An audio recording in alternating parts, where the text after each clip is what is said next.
Good morning, everybody. Good morning, everybody. Let me just share my screen just a little bit.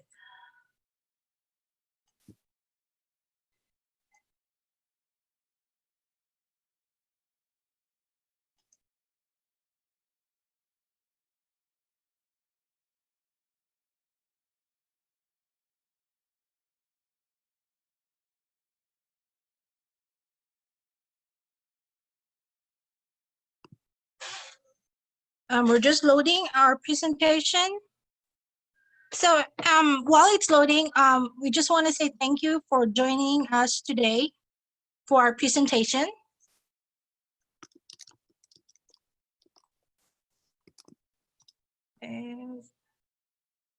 Okay, awesome. So with COVID-19 here for the unforeseeable future, more of us are actually working at home.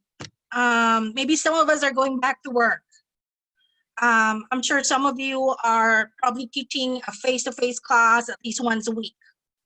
You know, the good news here is that we do have platforms like Zoom, Blackboard, Google Hangouts. You know, it makes holding meetings a lot better. Okay, the bad news sometimes is that oftentimes leading virtual meetings or virtual classes requires skill set that many people don't have. So my name is Dr. Charity Embley, and I'm an associate professor from Odessa College. Together with my colleague, Dr. Kristi Latimer, we are very happy to share best practices that we deem have been effective in our ESL classes. We hope that these practices that we will be presenting and sharing with you will also be beneficial to you. Just a little bit about myself. Like I said, I work at Odessa College. I've taught for 22 years, and 4 years of that I work under workforce development. I developed the curriculum under the South Plains College Workforce Development, and we partnered with the Goodwill Industries of Northwest Texas. So 4 years in a nonprofit, the rest are secondary and collegiate. Dr. Latimer? Hello, everyone. I'm Kristi Latimer, and I also am associate professor at Odessa College. I recently, just this past September, got my EDD in instructional leadership. I also have taught elementary, secondary, and now collegiate level, and then served as an assistant principal for the past 7 years before going to Odessa College. We just want to lay out a few of our talking points for today. First thing we want to talk about is what our educators are asking for. Educators like us. Most of you felt like last spring after the pandemic, it was until now, it's still very clear in my mind after spring break, we were told, well, we're gonna go online. And we were thrust into the situation where I have a few days to create my online classroom. So a lot of educators like me were asking, you know, what we need to do? What do we have there? Another talking point is how to make remote ESL teaching actually work. So Dr. Latimer and I talked a lot. We would share resources. Do you think it will work? Hey, I think that this strategy work in my class. Do you want to try it? And so on. There was a lot of back and forth sharing. We want to also talk about how remote teaching and meetings have become the new normal. Okay, so most of us are still in that situation wherein you probably know, oh, in the fall, we're going to be teaching remotely. Some of us have to teach at least a face-to-face class once a week. Some of you probably still don't know. And of course, the last one is how to engage students in your remote ESL. Notice how we are very specific remote ESL classes. We want to focus on that because we wanted to share what we thought we did during this whole time when we are teaching remotely.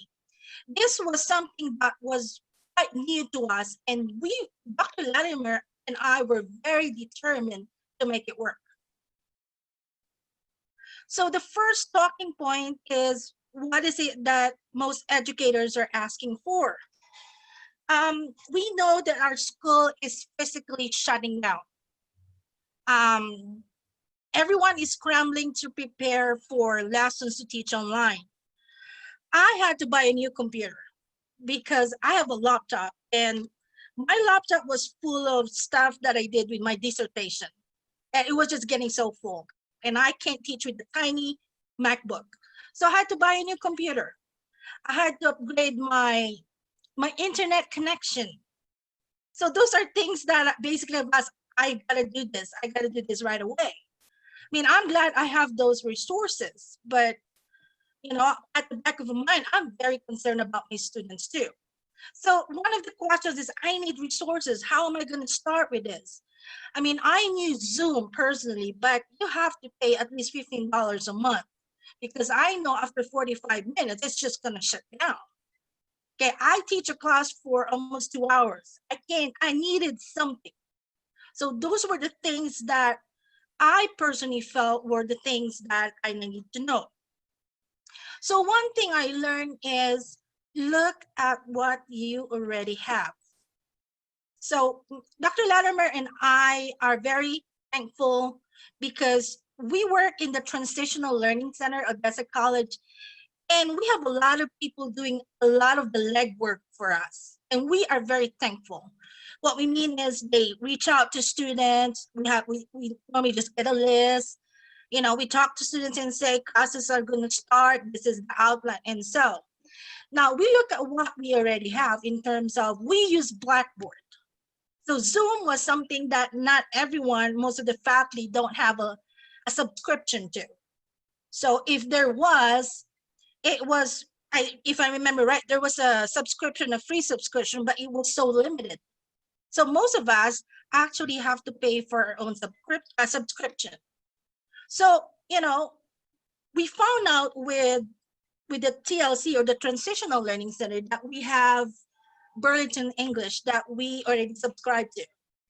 We also have Aztec Learning System, which the GED folks are actually using.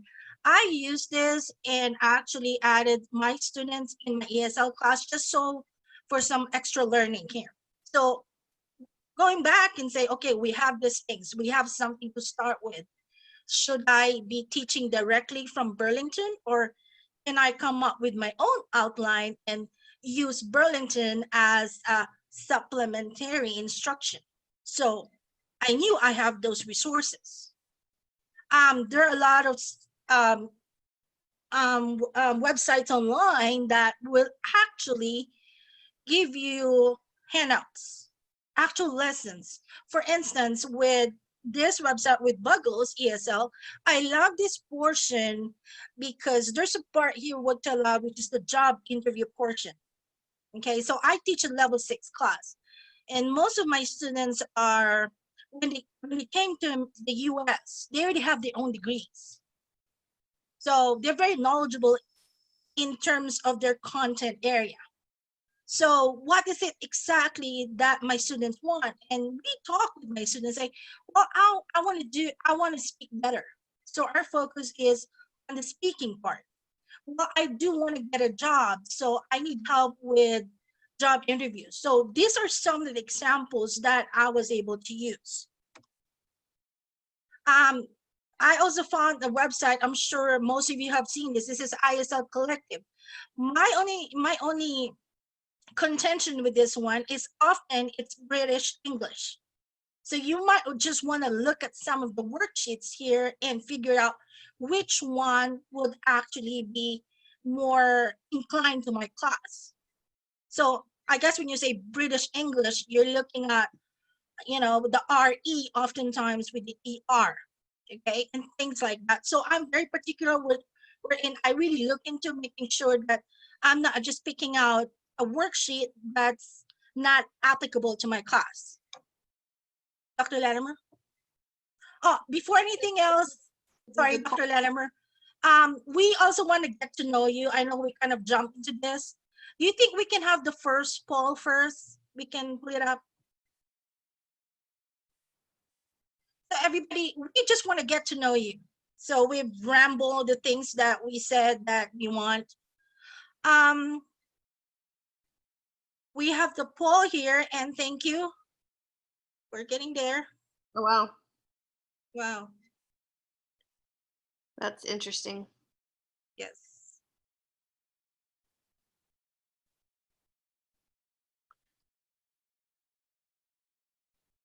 Half of you voted so far. So far, are we still increasing? Is it Yeah. going up? Just a little bit. I would like to kind of see everyone. Yes. Almost there. I'm really surprised, honestly.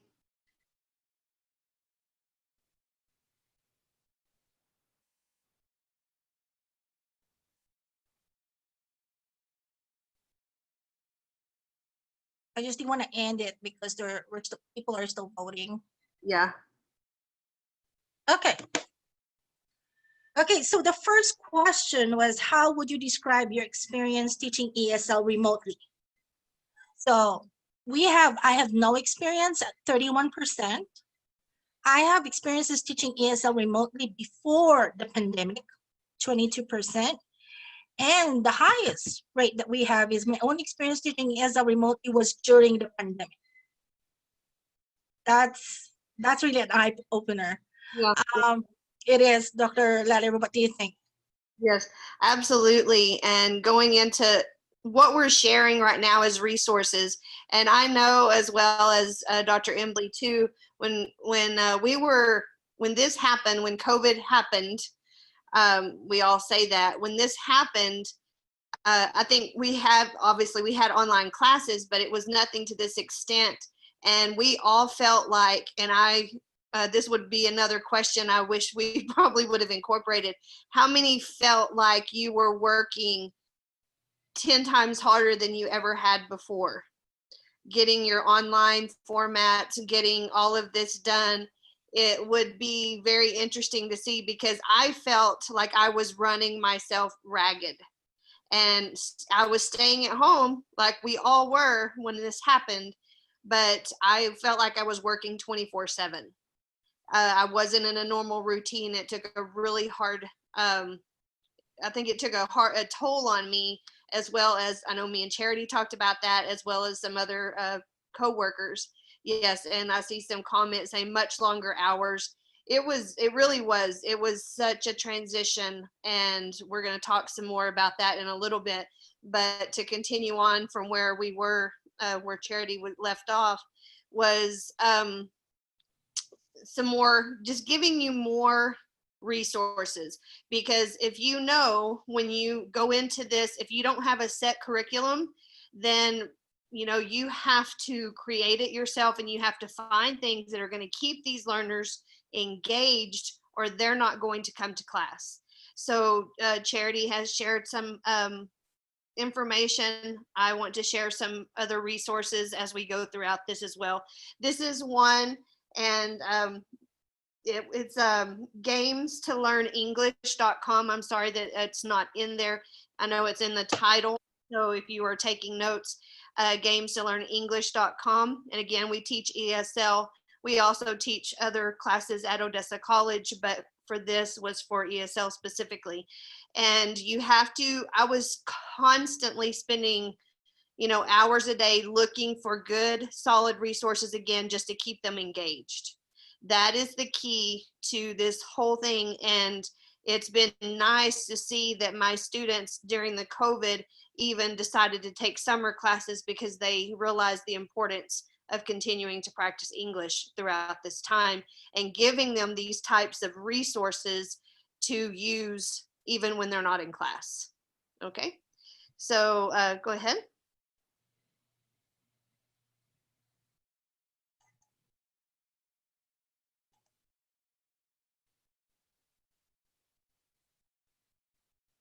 Okay, so just a sec, Doctor. Oh, okay.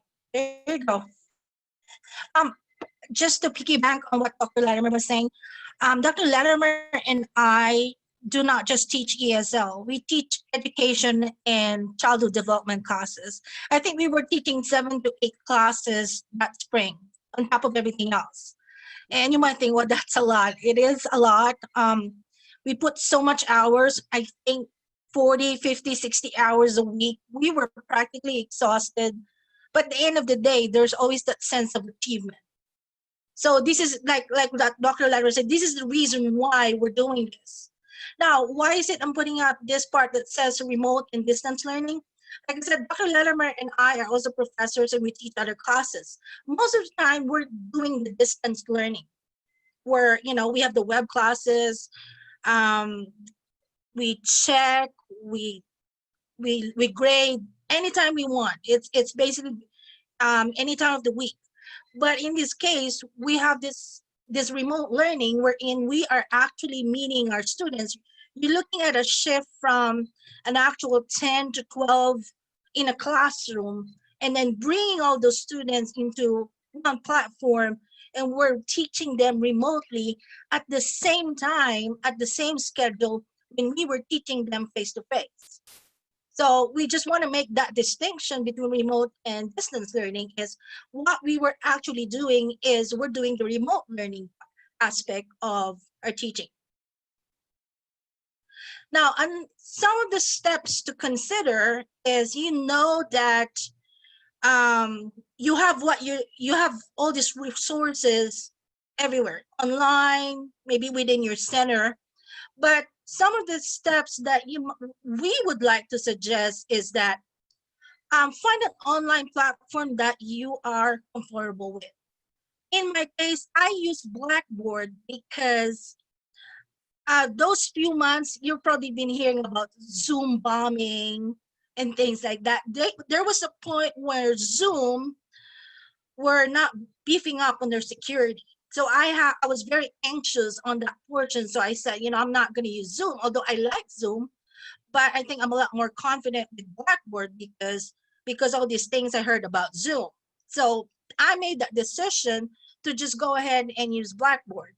So just to let you all know, our students, that's I was saying earlier, we were very lucky that we have these individuals in our center who's doing the legwork. And one of those things is actually talking to the students and actually doing an orientation on how to access Blackboard. So even though they do have those orientation, once they click on that link, Dr. Latimer and I oftentimes do a lot of troubleshooting. It takes like half an hour oftentimes just trying to explain to the student and with limited English and how to use and how to unmute themselves and basically just how to use Blackboard. Another thing is that you create the syllabus that will work with the ESL level you're teaching. So in my case, I was thinking, well, I want to do thematic instruction, which I'm going to explain in a bit. Another thing is pick easy technology tools that will be easy for students to use. So I had this part in my Blackboard where I wanted my students' response, but I'm worried about how they're going to respond back to me. I mean, I just don't want them just typing in the discussion board. I want them to talk. So I used VoiceThread when I was in grad school. We used that a lot to respond before Flipgrid. I guess before Flipgrid, there was VoiceThread. So I limited my students in saying just 2 minutes. That's it. Just say 2 minutes. Just respond to a question or prompt. So I will be honest with you, not 100% are you going to use VoiceThread. Maybe like 30% of my students actually use VoiceThread to respond. I'm not going to penalize other students just because they're very hesitant to use technology like that. Of course, like I said, the very last part is always student buy-in when it comes to technology. I mean, we have a range of ages in our classroom, and we're always like, you gotta use this. No, I'm gonna stop taking the classes because I want face-to-face. I don't want to use technology. My kids are home, they're noisy and things like that. So we had a lot of buy-in, a lot of convincing to do when it comes to technology. So this is just an example of my modules in Blackboard that we created. So if you notice, I have incorporated Monday, Tuesday, Wednesday, Thursday, Friday, which are the modules that corresponds to Burlington English. So I have here on the right side is just, we don't have the journal part here, but I do have a week 1 discussion. So here are the basic instructions on how to use VoiceThread. And let's say I have a weak question, you know, this is just a prompt. It could be a very simple question. Sometimes it could be a song. So here I was just talking about how they felt about the pandemic. It's not something my students love to talk about, honestly, but to just kind of start the class with. So I really need to get their thoughts about the pandemic. This is what I meant about thematic instruction. For Monday, what I do is I meet my class from 9:30 to 12. That was during the spring. So I do have a picture Monday. Well, all the things we talk about is about pictures. It could be compare and contrast. I show them a picture and so on. Each one gets to talk and describe a picture. So it's all about pictures. Tuesday is I show them a film clip where we discuss the movie. So there is a great website. If you can remind me later on, I can direct you to the website where you can actually show them very good videos. And Wednesday is pick your own topic. They can talk about anything every Wednesday. It could be something they cook, something they have about their kids' homework, something that happened that weekend. The whole point is for them to get to talk and for other students to actually ask questions. Now, our Thursdays, read aloud Thursdays, where I select a book and read it to everybody. So what it is, they listen. So the whole point of that is to actually expand on their listening skills. So they would take down notes, pick the vocabulary words, ask questions, and once we finish one book, we go to another book and so on. But in spring, the last part we did was I pick a book wherein everyone is assigned 2 chapters to read. And that was very difficult for my students, but I cannot even stop them. They said, no, we can do this, teacher. You want to do this, please. This time, let us read. So I was really, really impressed with that. This is about Picture Mondays. So you notice it's compare and contrast. I have a whole Google slides about it with just all pictures. So let's say they can make a contrast about the picture on the left, the picture on the right. This is what I like. I do have a Wakelet collection where my students have access. So you notice I have a collection of all the films that I use in my class. I have a collection of all the pictures and the read alouds. The read alouds are the books in PDFs. I do apologize, but the historical fiction authors is for my English class. It just so happened it's in my Wakelet collection. But I share this to my class so they can go back and actually practice. Charity, I would, if you don't mind me interrupting on that. I don't know how many people are familiar with Wakelet. So would you mind just giving a little bit more? Because I did not know about it before she shared it with me. So just in case this is a really cool thing to do. I still haven't jumped completely into it. And so it's still something I also want to learn. So if you'll share just a little bit with that. Absolutely. So what it is, it's you just go to wakelet.com, okay, and create your own account. What it does is you're putting your own collection out there and you can share it. For instance, you see this green button right here that says create a new collection. Actually, I didn't read anything. I just looked at the website. Oh, okay. So that's what it is. So I just started creating a collection and named it, for instance. So I just name it for, let's say, ESL level 6 film English. So what I do is inside that, you can upload a lot of films. I guess I have to, let me just stop share. Just real quick. If I could pull up.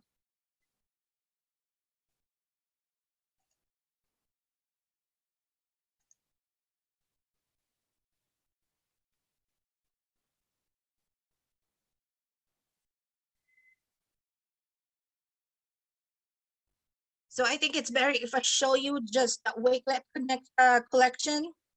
And I'm telling you, it's super easy. I'm not just saying because it was easy for me. It's really super easy. Um, sorry, it's still my internet is just okay. It's almost there. Okay, let me share this part.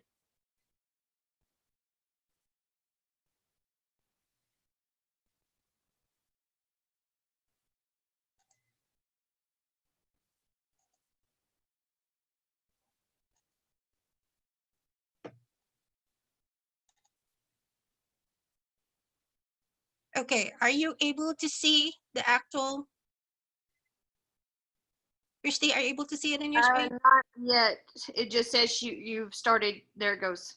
Okay, There. is it there?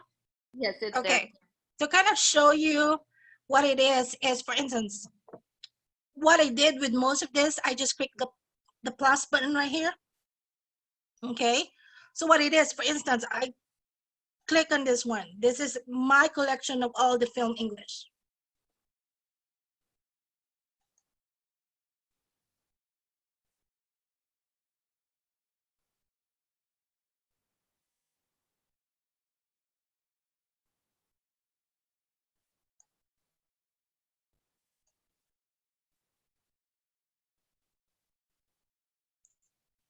To apologize for that running a bit slow.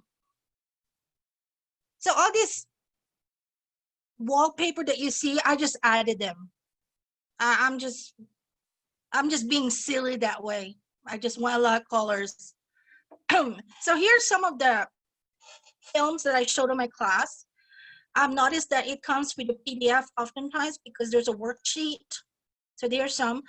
I've made this public. I share with everybody. If you want the link for that, I'll be happy to share it with you. So what it is if you need to add, you can just edit your collection. You click on that part.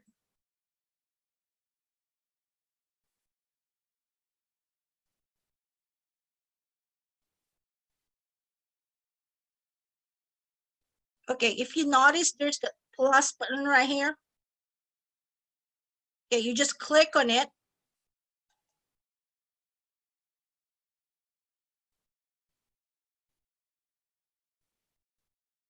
Okay, so you just click on the plus button. Come on, there you go. Okay, see how it right away it's gonna pull up this menu right here. So if it is a YouTube video, all you need to do is just paste the link. If it's Vimeo, YouTube, just do that. If it's an actual file that you need to upload, okay, from your computer, then you have to go to your computer for that. So what I do, which is going to be easier for me, is I find the links for these videos. And once I add them, this is what's going to show. This is what it is. Now, let's say I want to share this.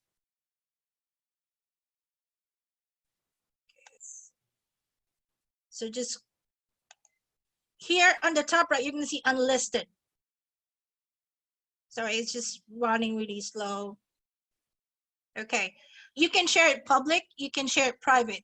So what I do is I do unlisted. That way, what it is only those people with the link, they gets to access my collection. That's what it is. I don't necessarily just put it public, but I would suggest do unlisted. So this is what I've been doing. I keep adding them. My students have the link in Blackboard, and it just keeps on adding and adding. Now, if anybody wants a link to those, I'll be happy to share them.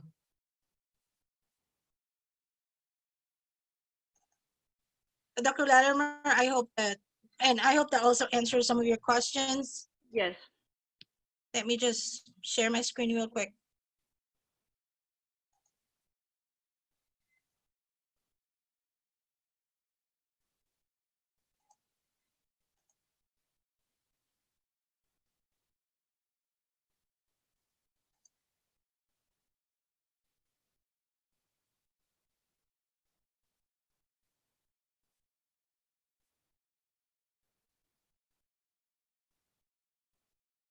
It's still loading, sorry. Why does it always happen when you? It's okay. It's technology. I think we're all used to it at this point. You have to be prepared. So this is just a prime example, just to be prepared for anything like this to happen. Technology, slow connections, and have alternative resources to turn to. So if this, for instance, while we're waiting, if this were to happen in class, you could say, okay, some of us are having some difficulties. I want you to go in on your own computer, watch this or that, and then we'll come Exactly. back in 10 minutes. So just those things that happen, just be prepared for, and always have a plan A, B, C, and D when it comes to distance or remote learning. Or maybe I just have too many tabs open. Okay, yeah, I was talking about Thursday Read Aloud. So I actually had to buy this book, but it's just $2 or something. It is a sequel for Sarah, Tall and Plain. That is a good book. Kristi, do you mind typing Sarah, Tall and Plain? Okay, so this is Skylark, which is a continuation of that book. This is an easy book. And actually my students enjoy it because aside from the fact there's a movie, a Hallmark movie on this. So they actually watched the movie after reading the book and came back to class and said, I think I like the book better because the movie was so different. So I use glows. This is from HarperCollins, and for some reason when I bought this book, it's only making me open it using glows. So this is one of the things that we did with the read alouds. Let me just. Okay, Dr. Latimer. Okay, and there it goes. As we were talking about in the beginning, different platforms. We at Odessa College, the college has a Blackboard collab, and so that's what we had been using. But when all of this happened, some of my classes were fairly large, and when I say large, it may not be large to some of you, but my education courses, I had 15, 16 to 20 in some of my classes. And on Blackboard Collaborate, you cannot see all of your students at once. It scrolls through, and if you're familiar with Blackboard, and through our poll, some of us have not ever done online before this, and so it's all new to you. So just FYI, if you have Blackboard, you can only see, I think, 5 at a time, and they scroll through periodically. And I just personally did not like that. I wanted to see all of my students. So I did choose to pay $15 a month to have Zoom. And as I got more familiar with it, but you can have all of your students on the screen at one time. So you can see their faces. I'm very personal and like to interact with them. I want to see if they're doing, if they're not necessarily doing anything, but if they're just actively engaged and listening and participating. Now, I also want to put a side note there that I've read and done some research since all of this has happened, that not to force your students to show their faces. And so I just want to point that out. So if I do have a few, which it's very few, most of them, 95 or probably 98% of my students show their faces. But if they do not feel comfortable, I do not force them to do so. Okay, so just again, a side note. Now, something in Zoom that you may or may not know about, you can do this in Blackboard as well, but you can go into your settings, as you can see on the right-hand side of your screen, in your advanced Zoom settings, and you can do breakout room sessions, but you've got to have that little box checked. So if you've used Zoom and did not realize you can do that, this is such a cool feature, and my students absolutely love it. So you can manually or automatically assign the rooms, and they can go in and chat. You can pop in on them and if you want to, or you can just set you know, it'll set a certain time and they'll come back automatically. Very cool feature if you have not used that. Go ahead.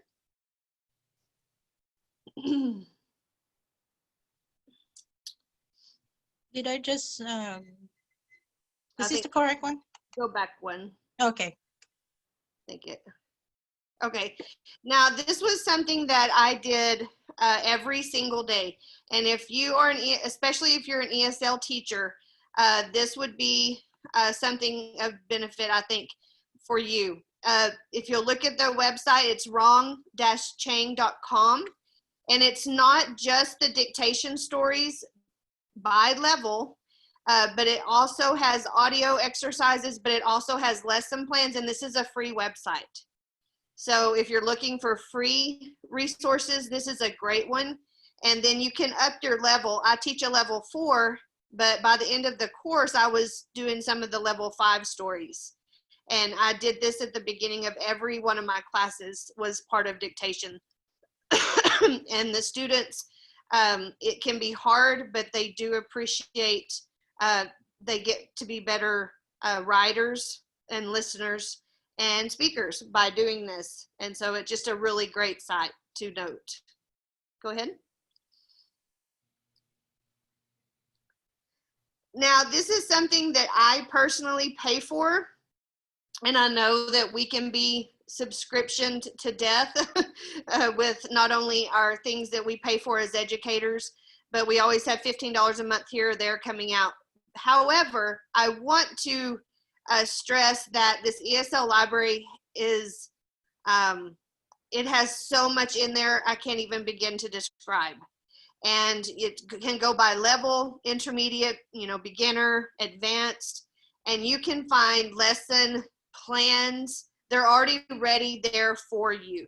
So especially in times like this where we're struggling to find maybe good solid curriculum, ESLlibrary.com. I believe I pay, I think it's $26 a month. And again, I'm not telling you to buy it, but it has really been beneficial to me. And you can get PDF versions. It's got audio format. It's really discussion, debates, stories, on and on and on. I can't even describe. It even has whole units of things and current events. So it is really worth the money if you are looking for a solid curriculum. And again, this is just some examples. Current debates, my students love to debate, talk about things like this, COVID and such on. Go ahead. Oh. Kristi, is this yours or mine? I'm sorry. I've used it too, so go ahead. I don't remember. Go ahead. Yeah, we've used up both too. I think we both used it.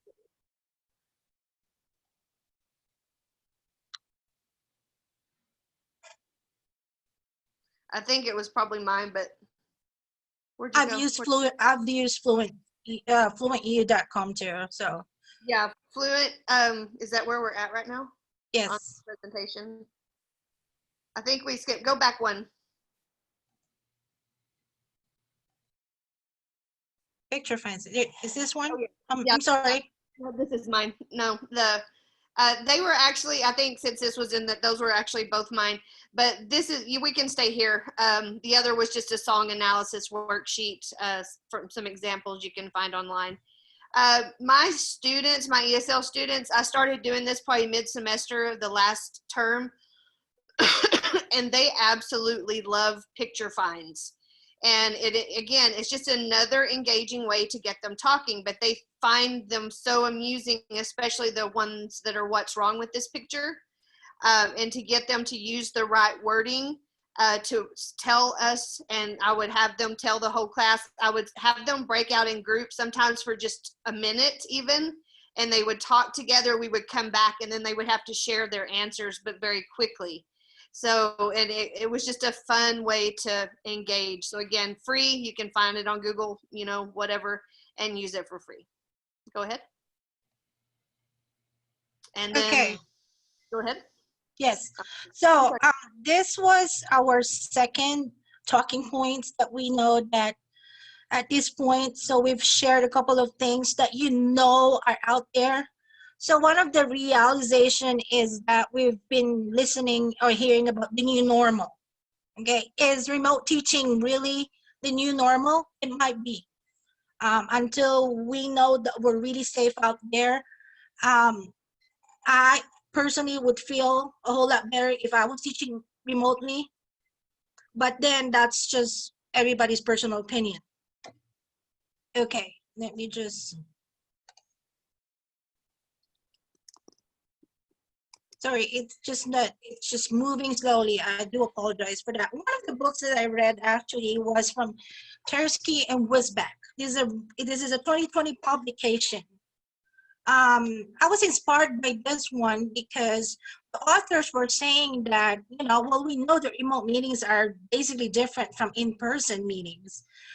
But they were honest in saying that often they're really poorly run.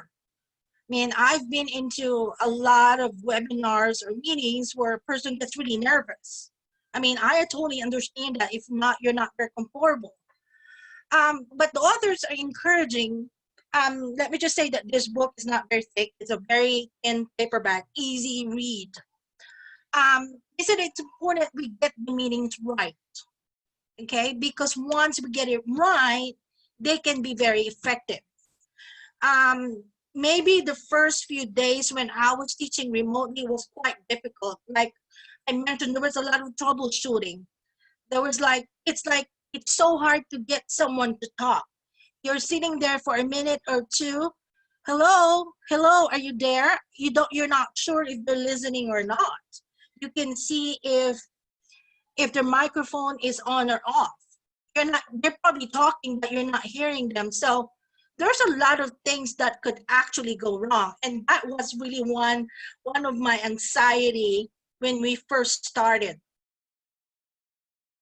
So the authors suggested then that we should hold more meetings than normal because people are feeling isolated. And I do understand that because I had one student who said, teacher, I don't want to be absent in your class. I want to make sure I'm going to Mexico next week, but I want to make sure I'm connecting. And the reason for that is because it gives people a sense of normalcy, like we're meeting every day.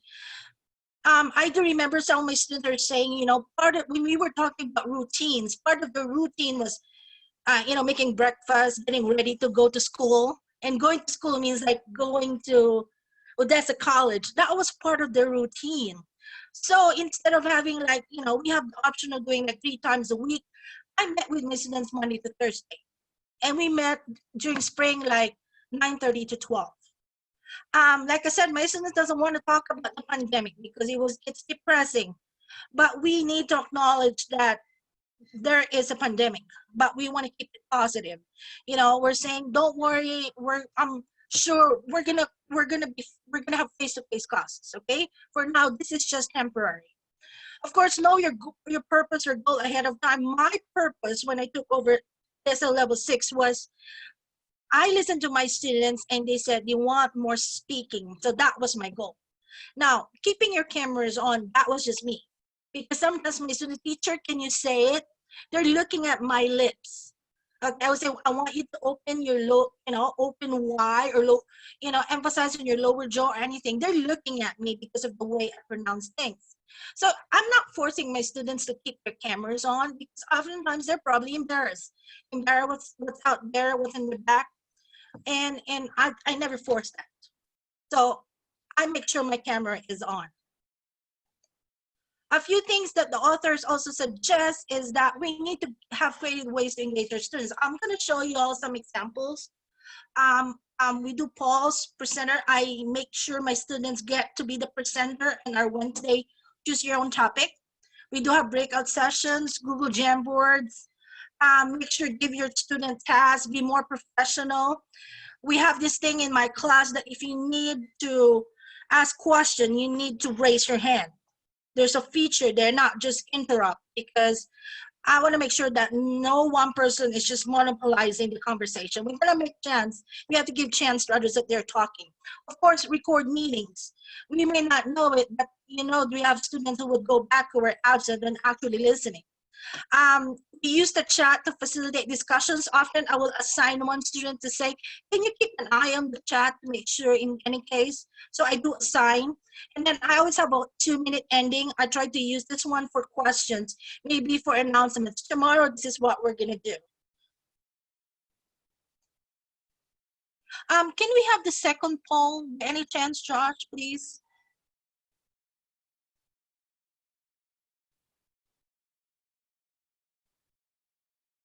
Janine in Blackboard. Yes, I think you can. I'm not sure if it records it, but as far as I know, it's just recording. It should record the breakout session. I think not exactly in the breakout session.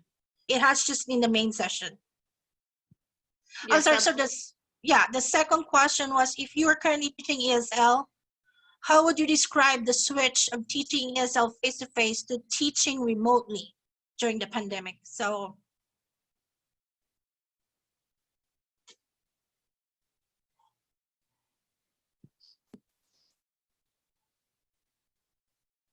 I love the one. I'm not sure how I feel yet. I think we're. I think, ladies and gentlemen, I think we are all in that same boat. We're still not real sure, but we're figuring it out. And thank goodness for educators like this that are doing these presentations that we're learning from. We're all in this together, so that does give us that consoles us quite a bit. Yes, Yvonne, I miss my students too. It's different. We crave for that social interaction. And one of my students was about to have a baby. I wished our whole class could give her like a baby shower. It was just so hard. We couldn't even do something for her.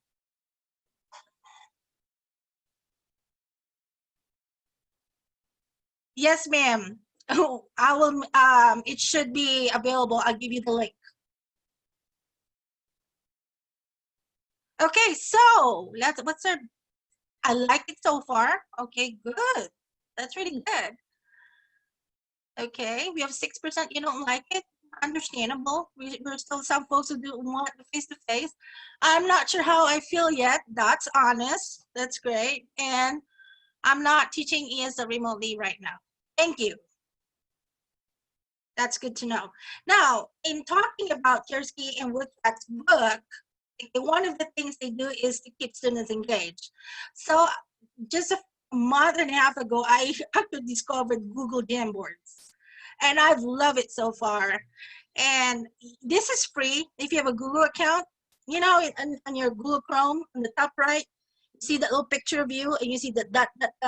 Click on it, scroll all the way down, and you're going to see Jamboard. Just click on it. Now, did they look at videos? Yes, I have to self-teach myself how to use it. But here's some example. Let's say I let them watch a video. Oh, I love this video of Kirsten Dunst. She just walked out of the house waiting for her Uber driver. These two teenagers came up and said, "Are you Kirsten Dunst? Can we have a picture with you? Can you tag us with it?" So she was pretty upset because, all you want is just for her to tag them in Instagram. She wanted them to ask her about her movies and things like that. So I wanted to get my students' opinion. So Google Jamboards is good. Give them the link and share it. And everybody at the same, you can see them writing, which is one of the awesome things. I'm just going to share really quick because I don't want us to run out of time. We have a lot of good examples. So this is what I show my students. What are the control panel? There's 3 things you need to know to move around. You need to know what the frame board is. You know what the control panel is and what to click this little sticky note. That's all you need to know. So I have here sample. It's called headline shuffling. It was supposed to be a 10-minute anticipatory hook. It actually ended up being a 1 hour lesson in my class because I wanted to ask my students about creating a headline. So I have a bunch of words that I shuffle. Their task was to create a headline, 2 or 3 headlines based on these words. So they cannot use words that are not in here. So at first, they didn't know what a headline is, so I had to give them an example of what a headline is. But it took them almost an hour. And I have 5 Jamboards, so which means I can click here. One student is working, another student is working, and so on.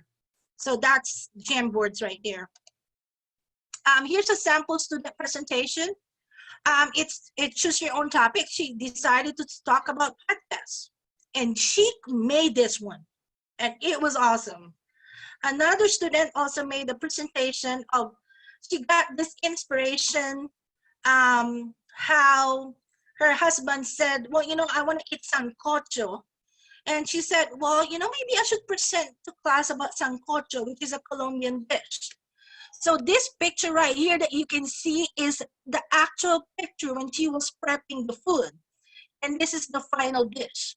So for 20, 30 minutes, all she did was just explain what sancocho is. And oh boy, a lot of my students were taking notes and asking questions. This is also I shared using Google Docs. I told my student this is writing, so they have to, as a group, they have to pick one topic and write about it. So this is sort of a newsletter, a template that I have. And then this is the final newsletter that my students did. There's 3 members in one group. You notice it's SL6 newsletter group 1. They made this one, and I'm still boasting about it because I am so proud of what they did. I did caution them about copying and paste online because that would be plagiarism. So I told them just get the idea and just make it your own words. So don't worry about the grammar. I also use a lot of Google Docs, for instance, conversations, the workplace. I shared the link, and you can actually see your students typing here. And that's fun because I'm here just looking at my screen and my students are just filling out these conversations or questions. So this is what kind of questions, if they're going to be asked, can you help me plan the office party? So here are some examples of what they did. So we had a couple of that. This is a great book, and if you get a chance, if you get a chance to grab a copy of this book, please do so. They said that we need to learn how, okay, I'm sorry, let me just move something here. So they said that this is a great time to learn to hold better virtual meetings, which will ultimately strengthen your organization in the long run and prepare it for the future. So are we going to be remotely teaching this end of the year? By next year, we don't know. But what they're saying is just be prepared. So what else can you do? Dr. Latimer and I always share resources. Attend free PDs. We always try to make sure that we're learning something new. We also love to learn a few things, like, you know, learning about Jamboards. I learned that from somebody else, and that's always awesome. So, Dr. Latimer? Okay. The next point was how to engage your students in your remote ESL classes. Go ahead.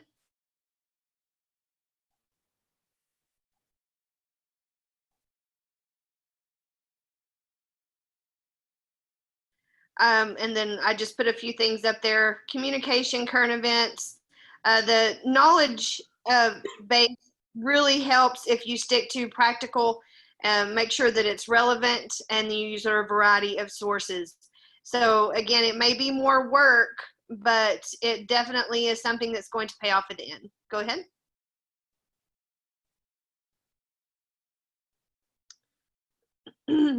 And again, I know a lot of you have put in your, because again, we don't want to run out of time. We only have about 10 minutes, so it's going to go kind of quickly here, just so we have time for any questions at the end. But student engagement is really important, and this is just the definition of it. but it involves the school community, the adults, the students, peers, the instruction, and the curriculum. It's all intertwined and connected. Okay, so just make sure that you hit on all of those pieces. Just a side note, since we are going to go fast, I put in the chat to please put your email in there if you want us to send you the link to this presentation. A lot of you want the resources, so put your email in the chat. Go ahead, Charity. It's multifaceted. Again, we're educators. We understand that we need to hit the needs of all students, their learning styles, but it needs to be behavioral, emotional, cognitive. Again, multifaceted. It cannot just be a one size fits all. Okay, if I wear a size 10 shoe, I can try all day long to put on a size 7, but it's never going to fit. Okay, so you have to make sure that the shoe fits each of your students, regardless of what you're teaching, what subject matter, etc. Go ahead. And again, just more ideas. Again, I know sometimes we feel as educators, we just get thrown things, and you may feel like that now, but we have really included things that we have used and are working, and that, but you may still want to find even more variety because maybe you're a techie and you just like things. Podcasts, using iMovie, having your students create iMovie, GarageBand, they can create their own music. I did that when I taught in public schools. So it's things like that that you could even use. Go ahead. Yeah, I just wanted to add here, if you have a Spotify account, which I was surprised my students have, you can go in certain educational and go search for ESL. Here's one podcast, English with Dane. I love this one. My students actually use this, but it is actually Dane explains it in English and Spanish. So oftentimes there are times that he would explain a certain idea and he would actually translate it. So I recommend this to my students, and they've been using this a lot. So you might not know that these things are here. So Spotify, I think it's just a free sign up. Just go to podcast and search. There's a lot more. So I'm just sharing one example. Dr. Latimer mentioned about virtual tours. So here's an example of a virtual of the Louvre. This is actually coincidentally was one of my students' presentation. So she took her classmates to a virtual tour of the Louvre. So it could be the Met. Song analysis, Dr. Latimer, have you used a lot of song analysis? Yes, I've used a lot of song analysis. Let me share just real quickly, going back to, and both of them are good. I have been using lately for my summer classes. I asked them on one of our discussion board, where is a place in the world that they wanted to travel? And so I incorporated my virtual field trips into a writing Wednesdays. And so we watch a field trip, and as they are watching, they write, and then they have to give me a summary back after they write about their trip. So I clued into the personal side and what was relevant to them. Instead of just finding what I wanted to go see, I asked them. And same thing with the song. We did this as well. And it's something personal to them. So they're interested, engaged, and they write, and then they have to speak about, and it basically give a summary about songs. So I have compiled here a list of songs in the level. Okay. I'm a Carly Simon fan. So one of my favorite songs is You're So Vain. So the question that I did in my class, what does it mean to be vain? So that was really a whole concept. Of course, there's Phil Collins. In the air tonight, you're using present perfect continuous tenses. Let them see what kind of tenses are being used, and later on incorporate what the song is all about. So here's a bunch of songs that you can use, and I have listened down the level for each of those songs that you say for beginner. So you can use Billy Joel's New York State of Mind.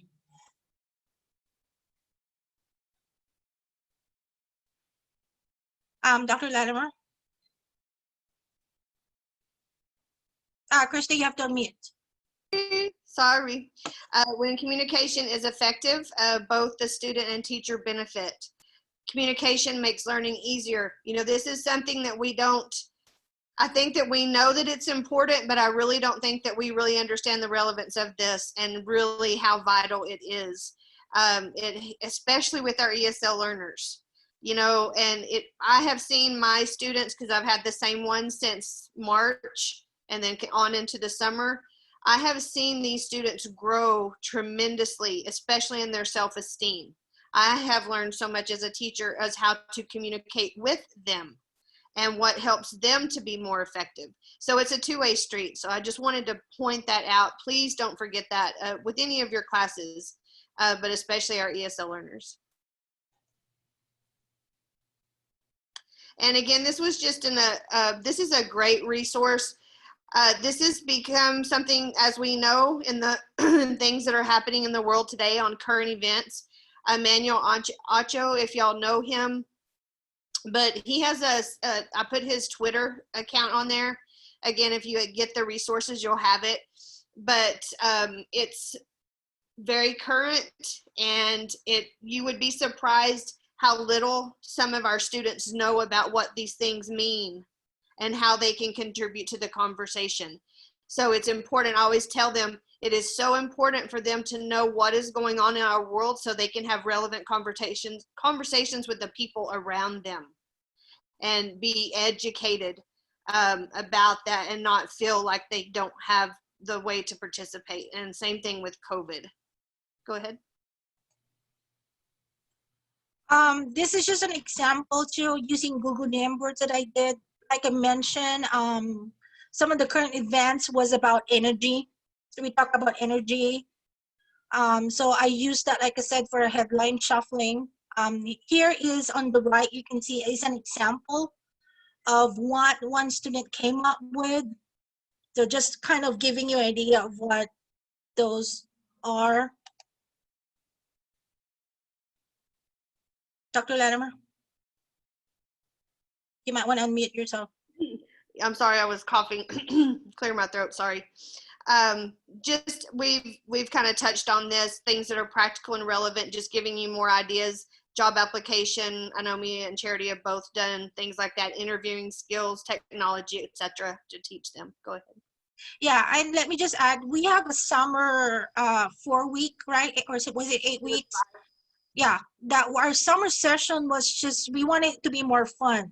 So we incorporated a lot of those workforce development topics like job application skills, interviewing skills, where we are also bringing people from the outside to talk about specific topics and engage the students at the same time. Yeah, and so our summer, yes, go ahead. Sorry. Go ahead, Kristi. Sorry. That was when you're talking about fun, you know, that's something like kind of what you do on Wednesdays and had them pick their own topic. I had done a talk about it Tuesday since I didn't have a whole lot of people in my summer class. And it has amazed me. They have used all types of platforms to record themselves cooking, to record their jobs. Like one of mine is a dentist from her country. She had video of her doing dental surgeries and explaining all of that to me. And they have just blossomed and come out of their shell. And they're the teachers every week on Tuesdays.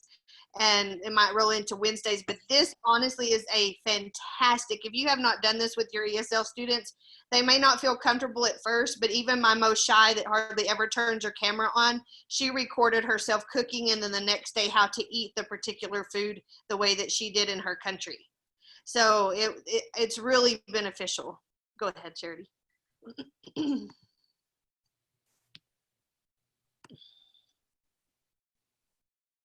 And this is just, again, just some things that we've talked about, putting it in picture form.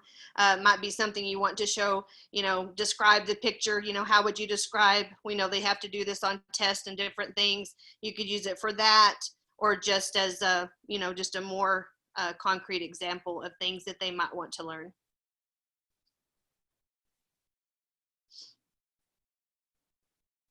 Well, that's it. That's the end of our presentation, and we will address your questions, some of you in the chat, Dr. Latimer. Let me just get through and get the link for our presentation. No. Do you all have any questions? Let me just stop share for a bit. If you would like to type your question in the chat, if you have one, I know several of you, Charity, a lot of people want the presentation and they put their email. So I didn't know if you wanted to get it, as Josh said, in the chat, or do you want them just to email? I didn't want them to like email both of us and we're double sending. Do you want them to? Well, I can give them the link. They can just click it and they have access to it. I'm So just go ahead. doing it right now. If anybody wants to unmute and ask a question without having to type it in chat, you can do so. So we'll just save the last few minutes for any questions while she puts the link in.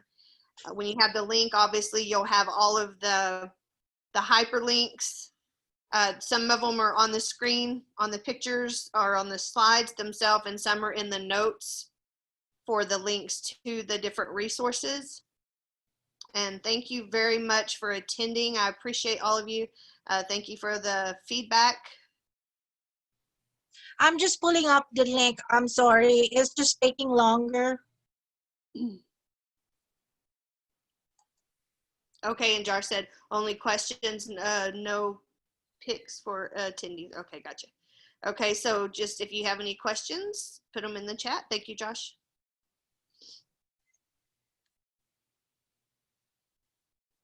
Thank you, Olga. I appreciate your feedback. Thank you.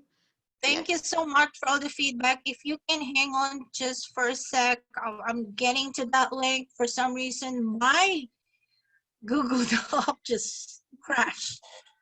Well, do you want me to put your personal email in there?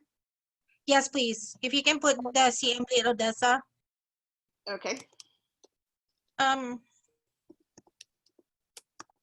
I really should have closed all my tabs, didn't I? Should have done that. This is for those of you that are still here, just in case, because she was trying to put the link in. I put her Odessa College email, cembley@odessa.edu. If you can email her, and we can also look back through the chat. I know some of you have put your emails in there. We can do that as well, because I know some have already left. Kristi,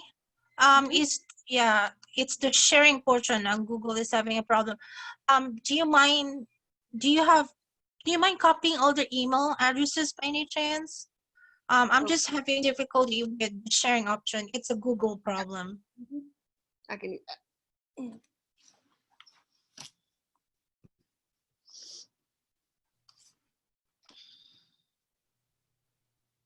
For some reason, Google just decided to just.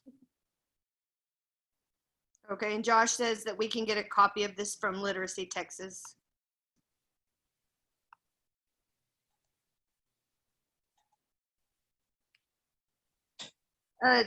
Josh, how long would it be before, but I can go back through, it's no big deal, but just so we can get on the reference quickly. Because I don't know if there was probably a handful. Okay, probably next week. Thank you, Josh.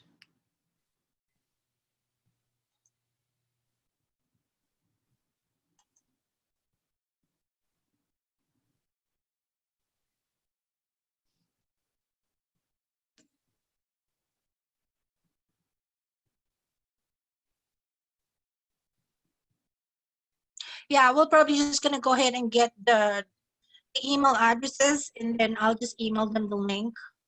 Okay, I don't think there's very many, so I'm just gonna go ahead and write some of them down. Okay, awesome. I might need to restart my Google Doc, so it's a good thing it kind of stalled just after we're done. Yeah, that's good. Glad I did. Yeah, I might have to restart my computer later on. It's just I have too many tabs like this. It always happens. But I am so sorry about that. I've been really trying. We're here if you have any more questions. For those who left the emails, I will email you the link for the presentation as well as the link for the Wakelet collection. Okay, the Wakelet collection is for the film English and for the pictures. Please note that I continually update the pictures. I keep adding pictures and videos in those collections. So I do that. So it will just be updated regularly. So once I give you the link, you should be able to see those too.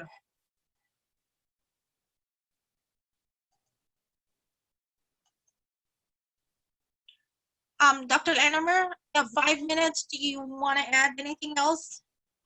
No, I'm just writing down the emails that I have seen.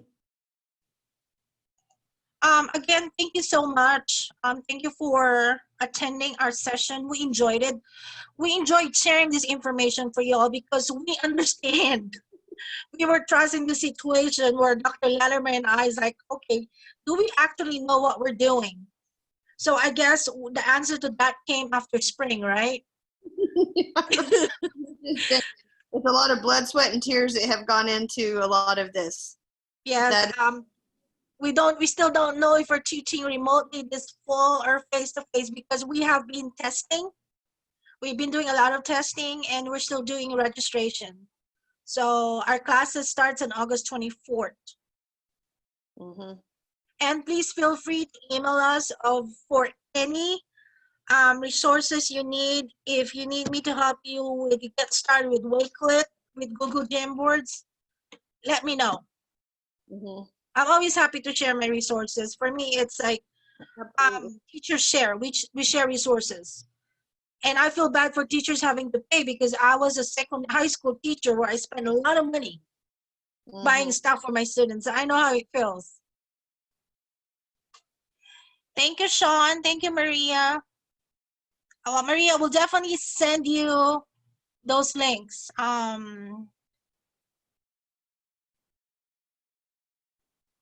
And thank you, Josh, for putting up with us.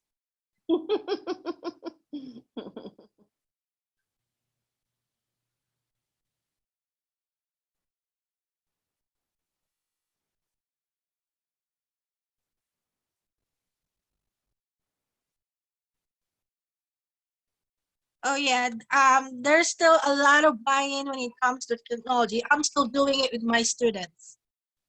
I just got an email saying, is our class going to be online or not? Because if it's not face-to-face, I'm not attending. Well, I'm sorry.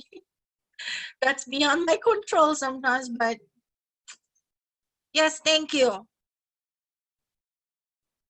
We will know by next week if we're still continuing with the remote classes. But I know Dr. Latimer and I are going to be teaching at least one face-to-face classes for education classes.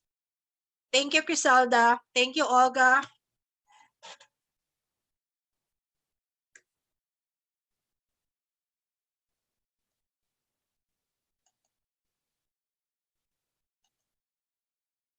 If we need to get off of here, that's fine. Or if we can stay on here, I didn't know if we could, so I could continue to write these down. But if not, we can just wait for the transcript because there's more than I thought there was.